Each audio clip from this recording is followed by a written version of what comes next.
Buenas tardes, compañeros y profesor Héctor. Somos el equipo rojo y vamos a llevar a cabo la exposición para la materia Seminario de Investigación 1. Pues los participantes o integrantes de este equipo, pues es su servidora, la maestra Patricia, el profesor Joan, la maestra Kenia, la maestra Julia, el profesor Alejandro y el profesor Román. Y vamos a plantearles o desarrollarles el tema Metodología de la Investigación Cualitativa. Y pues el subtema es método de investigación cualitativa. Les voy a explicar un poquito cuáles son los métodos cualitativos.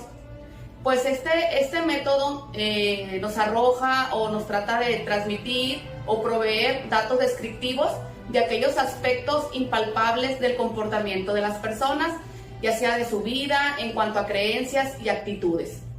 Este método es sumamente útil para entender o interpretar también los problemas sociales, debido a que nos permiten a los investigadores estudiar la relación o el vínculo entre las personas, ya sea en cuanto a entes sociales y de su cultura. El método cualitativo generalmente se responden preguntas como el por qué, el qué, el cómo, para qué, es decir, que buscan la significación de las cosas.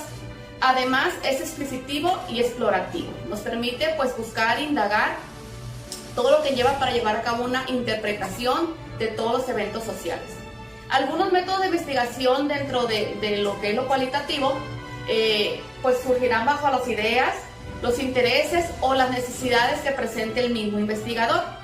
Existen algunos métodos como la fenomenología, etnografía, teoría fundamentada, etnometodología, investigación-acción y la biografía. Pues a mí en este momento me tocó explicar lo que es la fenomenología y la etnografía y vamos a adentrarnos un poco en el tema.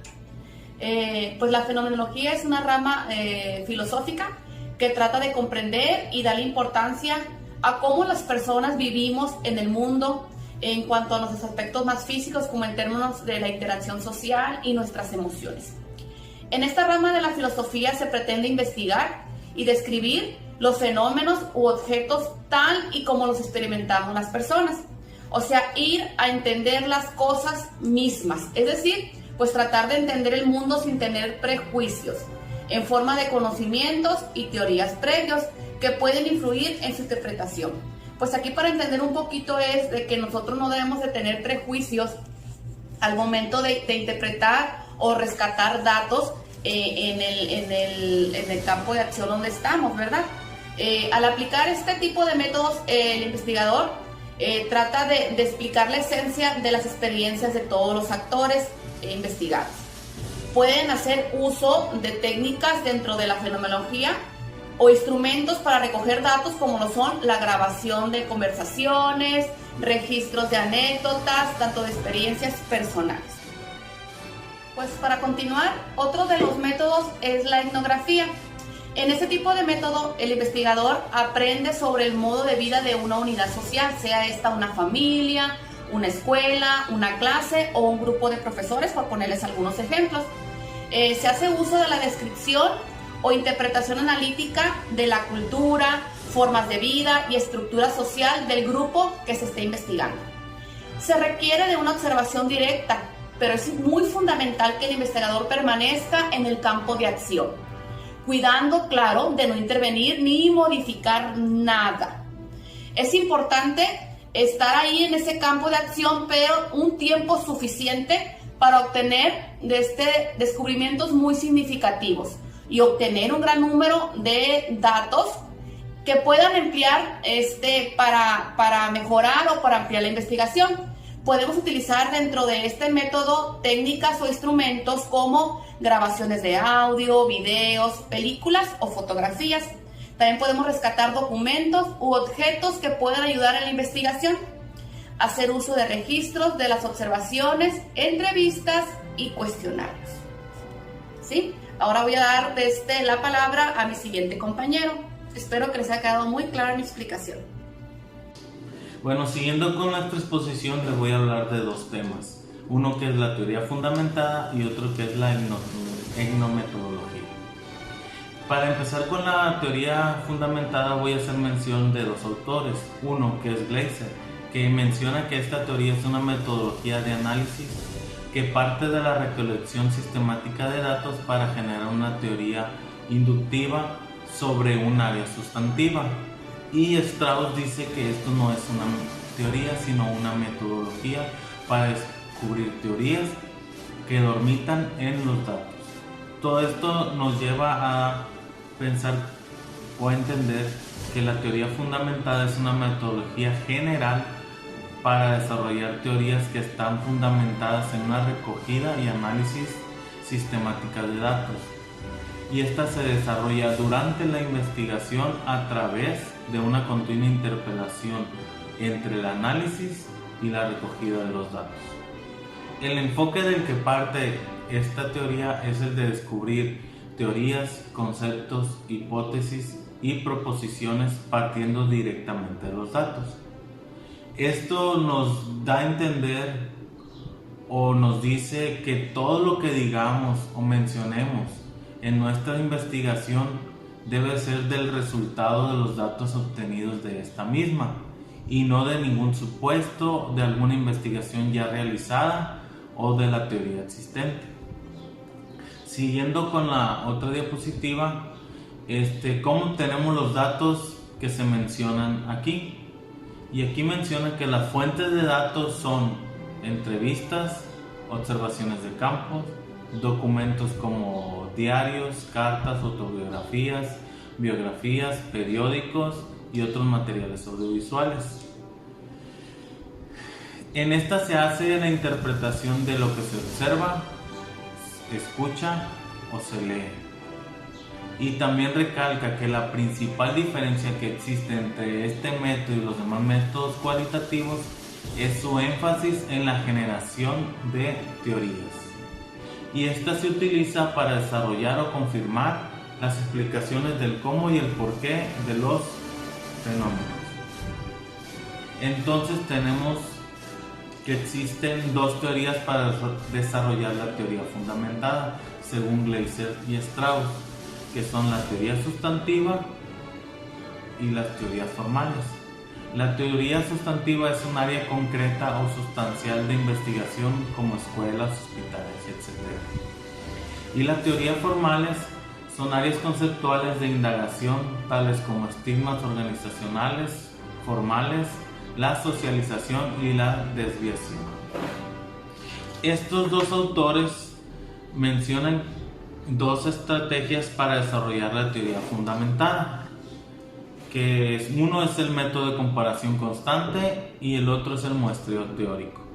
El método de comparación constante, en este se codifican y analizan los datos de forma simultánea desarrollando conceptos. Y este método de comparación constante consta o tiene, mejor dicho, 4 etapas, que es comparar incidentes aplicables a cada categorías, integrar categorías y propiedades, delimitar la teoría y redactar la teoría.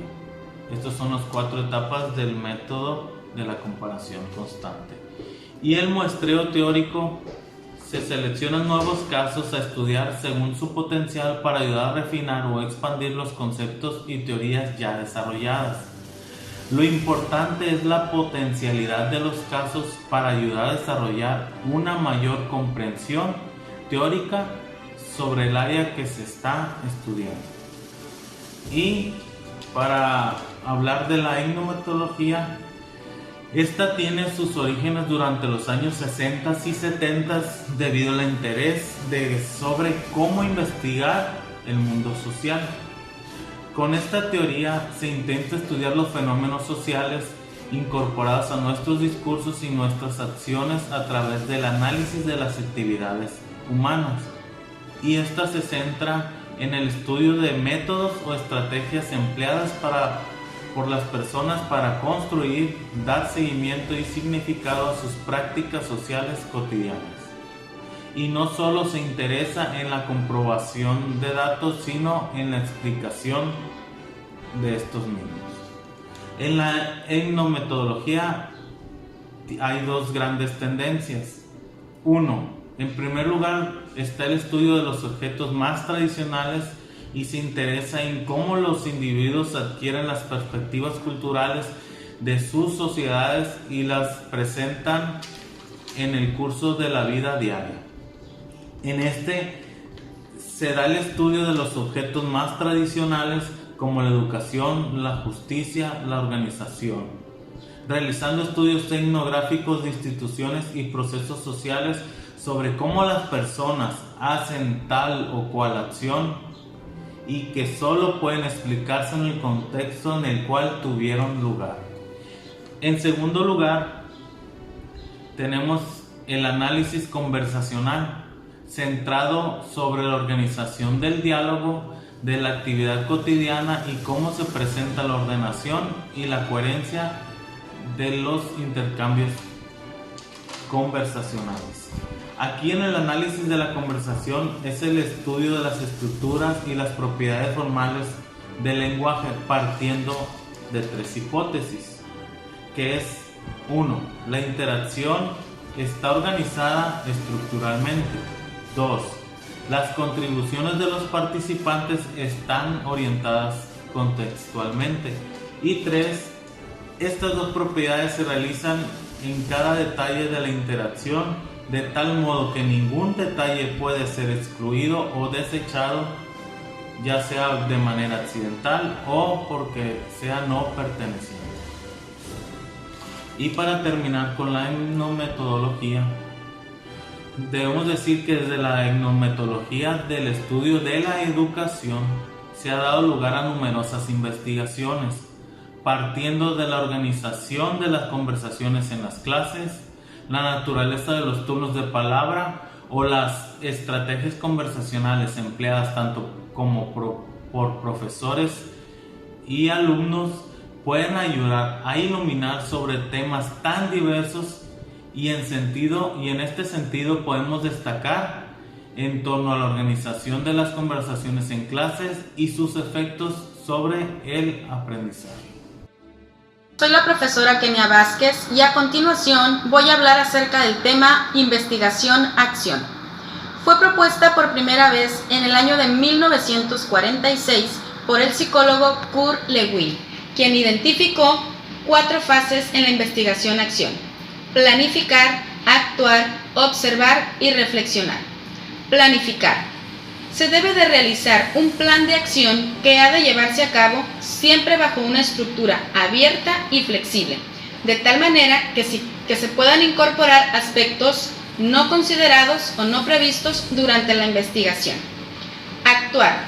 Es la puesta en marcha de lo planificado, cuya finalidad esencial es intervenir y propiciar cambios que modifiquen la realidad estudiada. Observar. Se refiere a la observación de sus efectos en el contexto en el que tiene lugar. Y por último, reflexionar. Consiste en la revisión de la implementación y sus efectos.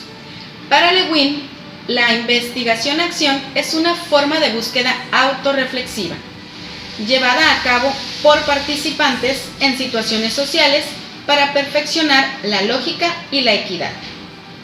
Se presentan 3 tipos de investigación-acción. La primera es la investigación-acción del profesor, que sirve al individuo.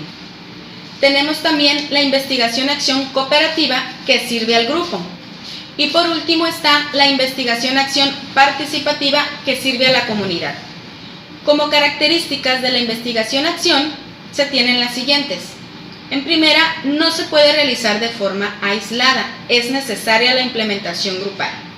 La toma de decisiones debe de ser conjunta, orientada a la creación de comunidades autocríticas con el objetivo de transformar el medio social. Ahora voy a hablar acerca de la investigación-acción del profesor. Se presentan 8 características fundamentales en la investigación-acción en la escuela. 1. Incluye el diálogo libre de trabas entre el investigador y los participantes. 2. Analiza acciones humanas y situaciones sociales. 3. Su propósito es profundizar en la comprensión del problema. 4.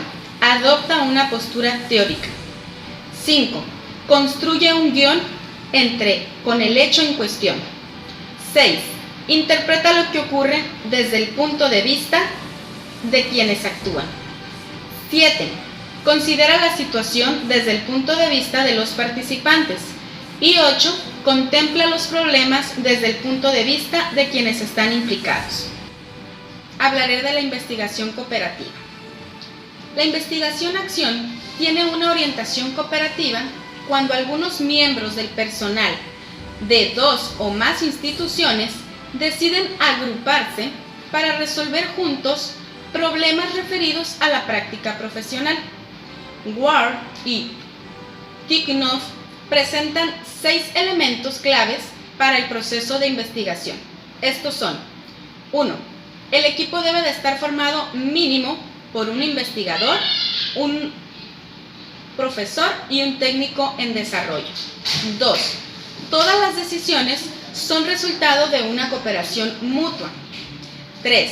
Los problemas a ser estudiados emergen de lo que concierne a todos y de la indagación realizada por el equipo. 4. El equipo trabaja al tiempo en la investigación y en el desarrollo relacionado en la producción de conocimiento y su utilización. 5. El esfuerzo de la investigación y desarrollo atiende a la complejidad de la clase y a la vez mantiene su integridad. Y 6. Se reconoce y utiliza el proceso de investigación y desarrollo como una estrategia de intervención. Por último, voy a hablar acerca de la investigación participativa.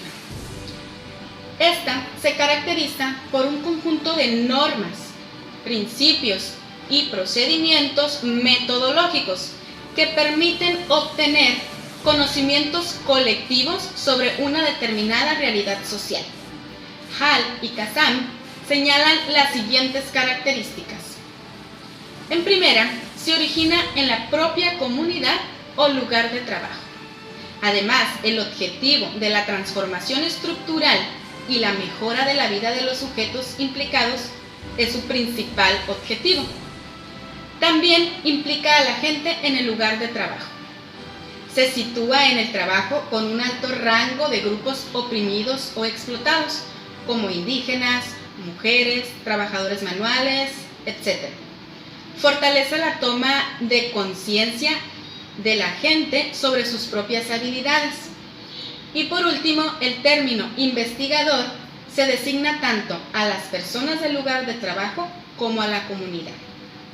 Pues bien, esta ha sido mi participación. Los dejo con mi siguiente compañero. Gracias. Mi nombre es Julia y les hablaré del método biográfico, el cual es un método de investigación que pretende mostrar el testimonio subjetivo de una persona, en donde se recogen tanto los acontecimientos como las valoraciones que hace dicha persona de su propia existencia. Por lo tanto, el investigador, a través de una serie de entrevistas, logra obtener un relato autobiográfico, el cual viene siendo el producto de esta investigación. Pujadas propone una clasificación de materiales utilizados en este método. Por un lado, tenemos aquellos registros que no son motivados por el investigador, pero poseen un valor afectivo para el sujeto analizado, los cuales pueden ser autobiografías, diarios personales, la correspondencia, objetos personales y fotografías o videos. Por otro lado, están aquellos que el investigador obtiene a través de las encuestas, como lo son los relatos de vida, en donde tenemos el relato único, que es el estudio de caso de una persona dada. Relatos cruzados. Consiste en explicar a varias voces una misma historia. Relatos paralelos, que se trata de construir una sola historia a partir de muchos relatos diferentes. Están los relatos de vida, que consisten en biografías tal y como son contadas por el narrador. Y por último están los biogramas, que son los registros biográficos de un amplio número de biografías personales. ¿Qué elementos debemos de considerar para llevar a cabo este método? Primero debemos de hacer una reunión individual con el participante para explicar el propósito y el alcance, garantizar el anonimato del participante, establecer el horario y delimitar la duración de las sesiones. Explicar que se tomarán notas y la historia de vida se grabará con el consentimiento del participante. El participante podrá retirarse cuando así lo desee. Debemos crear una atmósfera segura y de confianza. Y por último, y no menos importante, el participante deberá firmar una hoja de consentimiento para evitar posibles problemas a futuro. Según Pujadas, hay 4 etapas para el desarrollo del método biográfico y en el cual desarrollaremos 4 habilidades. La primera, que es la inicial, hacemos uso de la observación y es donde se elabora el planteamiento teórico, la hipótesis de partida, se justifica la elección del método, se delimita el universo de análisis y se explicitan los criterios de selección de los informantes. La segunda etapa es el registro, transcripción y elaboración de relatos de vida, y se trata de escuchar porque es donde se obtiene toda la información biográfica, esto con apoyo de grabaciones visuales y auditivas. Se registra y se transcribe en un procesador de textos o cuaderno de notas para poder analizarlo después. La tercera etapa es análisis e interpretación, en donde comparamos información, pero aquí dependerá del diseño general de la investigación, porque encontramos 3 tipos de exploración: elaboración de historias de vida, análisis del discurso cualitativo y análisis cualitativo. Y la cuarta etapa es presentación y publicación, en el cual el material puede ser historia de vida de relato único, relatos de vida paralelos o relatos de vida cruzados o polifónicos. El siguiente tema son los métodos de investigación cualitativa, pero solo hablaremos de los básicos, los cuales son observación, autoobservación, entrevistas, historias de vida e historia real, narrativa o análisis narrativo y grupo focal. Método se refiere a una técnica empleada en la adquisición y elaboración del conocimiento, y técnica es el conjunto de medios utilizados en una ciencia, un arte o una actividad. Aquí se utilizarán indistintivamente tales conceptos, porque nos referiremos a las diferentes formas mediante las cuales los investigadores obtienen la información. El método de observación se define como el acto de notar un fenómeno, a menudo con instrumentos y registrándolo con fines científicos, en donde participan todos los sentidos. Buffo-Juncker, 1960, propone los siguientes tipos de observador. Observador completo, donde los participantes no ven ni notan al observador. Aquí podemos ver que se utilizan las videocámaras. Observador como participante, el investigador como observador durante periodos cortos, es decir, el investigador va al área del contexto durante periodos cortos a observar.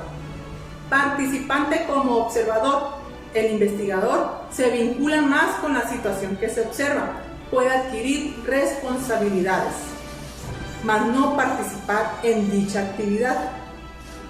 Participante completo, el investigador es miembro del grupo a estudiar o puede llegar a ser miembro. Y Gregorio Rodríguez Gómez, 1999, plantea los siguientes sistemas de observación. Sistemas categoriales, donde se trata de observar determinados fenómenos preestablecidos, registrándose si ocurren o no. Como en el ejemplo de las imágenes tenemos cómo se desarrollan o se desenvuelven alumnos tanto frente a un maestro como a una maestra. Sistemas descriptivos. La identificación del problema se realiza con base en conductas, acontecimientos o procesos concretos. Es decir, el observador, a través de dicha observación, puede dar cuenta del problema en base a las conductas presentadas. Sistemas narrativos. Permiten una descripción detallada de los fenómenos y de los procesos. Ayudan a buscar patrones de conducta y su comprensión. En esta etapa o en este sistema es más el tiempo lapso que permanece el observador. Sistemas tecnológicos. Consiste en el registro permanente de las situaciones mediante sistemas de grabación de sonido o imágenes. Aquí se menciona que las personas al verse grabadas o al ver que están frente a una cámara cambian por un tiempo su conducta, después se acostumbran y ya reflejan lo que realmente son. Autoobservación. En esta técnica se logra una comprensión existencial del mundo tal como la perciben y la sienten las personas a quienes se estudia. Ofrece la ventaja de una mayor profundidad e introspecciones en los significados y las experiencias. El primer registro que se tiene fue el asistir a un hospital psiquiátrico para ver cómo eran atendidos los pacientes. Los límites éticos que se presentan es que no debe realizarse en sitios privados y que los participantes deben saber que están siendo observados. Su debilidad es que depende demasiado de la interpretación del investigador.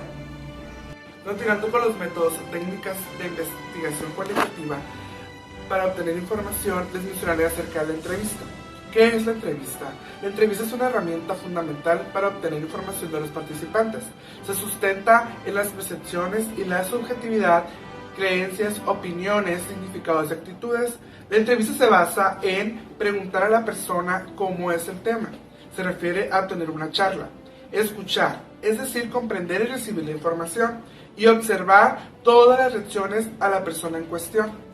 La entrevista se desenvuelve en una conversación donde se desarrolla un estudio y se trabaja mediante un método de exploración, en el cual es repetir, reafirmar y ejemplificar con un ciclo vicioso de investigación, y tenemos que tener en cuenta que la entrevista es un ejercicio de diálogo. Existen modalidades de la entrevista dependiendo de lo que busca conocer, como la historia de vida, la historia oral y la narrativa, o dependiendo de la técnica empleada. Se deben de tomar en cuenta 3 tipos de entrevista. Entrevistas estructuradas se refiere que los entrevistados se les hacen las mismas preguntas y tienen la libertad de responder abiertamente. Las entrevistas semiestructuradas. En este caso, el entrevistador cuenta con un guión que lleva los temas más importantes y debe de tomarlo siempre durante toda la entrevista. Número 3. Entrevista no estructuradas. El contenido ni las preguntas están establecidas y pueden variar en función al sujeto que hace la entrevista. A continuación mencionaré lo que no se debe de hacer en una entrevista. Punto número 1. Decir de más por parte del entrevistador y del entrevistado, evitando que se salga de control la entrevista, ya sea por testimonios, experiencias, desahogos o sentimientos. Punto número 2. Repetir ideas que hace la entrevista llegue a ser monótona. Debemos saber qué cosas nos interesan, saber por parte del entrevistado para que la entrevista llegue a tener una fuerza mayor. Y punto número 3, debemos de cuidar la forma de hablar, utilizar un lenguaje coherente. La siguiente técnica es la historia de vida, las cuales representan una modalidad de investigación cualitativa que provee información acerca de los eventos y costumbres para demostrar cómo es la persona. En las historias de vida se narra algo vivido, como su origen y desarrollo, con progresiones y regresiones precisos con sus significados. Para ello, el investigador incluye su relación con su realidad social, los contextos, costumbres y las situaciones en las que el sujeto ha participado. La siguiente frase, devolver al individuo a su lugar en la historia. Esto revela que las acciones de un individuo como actor humano y participante de la vida social mediante la reconstrucción de los acontecimientos que vivió. La narrativa o análisis narrativo es una reconstrucción descriptiva de eventos de la vida humana, bien sea analizando el lenguaje y el desarrollo humano de una serie de sucesos o acontecimientos. El elemento clave de los hechos narrativos lo constituyen las experiencias personales. Así, la narración debe incluir un orden cronológico de hechos importantes, no dejar de lado que el contexto se ubique de acuerdo con el planteamiento del problema. ¿Qué investiga el análisis narrativo? Una historia de vida, paisajes o acontecimientos, el ambiente en que vivió la persona o grupo, las interacciones, secuencias de eventos más importantes. Este método también resulta importante para el análisis de investigación cualitativa. Muchas gracias y a continuación vendrá el siguiente compañero. Soy el profesor Román Bernal y voy a presentar el tema grupo focal. ¿Qué es el grupo focal? El grupo focal es una técnica de investigación cualitativa. Consiste en una entrevista grupal dirigida por un moderador a través de un guión de temas. Se busca la interacción entre los participantes como método para generar información. Técnicas de entrevista. Desde sus inicios, los investigadores sociales se han interesado en conocer la evaluación de programas sociales, educativos, médicos, etc., porque permite conocer la realidad desde la perspectiva del cliente. Otros autores lo han nombrado como entrevistas en grupos, grupos de discusión o entrevistas en profundidad. Las características de un grupo focal es que permite recolectar suficiente información, comunicación democrática, es decir, de un tema en específico, que los participantes de preferencia no se conozcan, o si se conocen, que no hayan hablado del tema. Buscar un grupo con una tarea u objetivo en específico para la investigación. Se tiene como objetivo privilegiar el habla para provocar confesiones de la forma de pensar, sentir y vivir de los individuos. El investigador debe tener en cuenta lo siguiente: debe tener claridad de su tema, organización y transmisión de la información. Debe tener habilidad para el proceso grupal.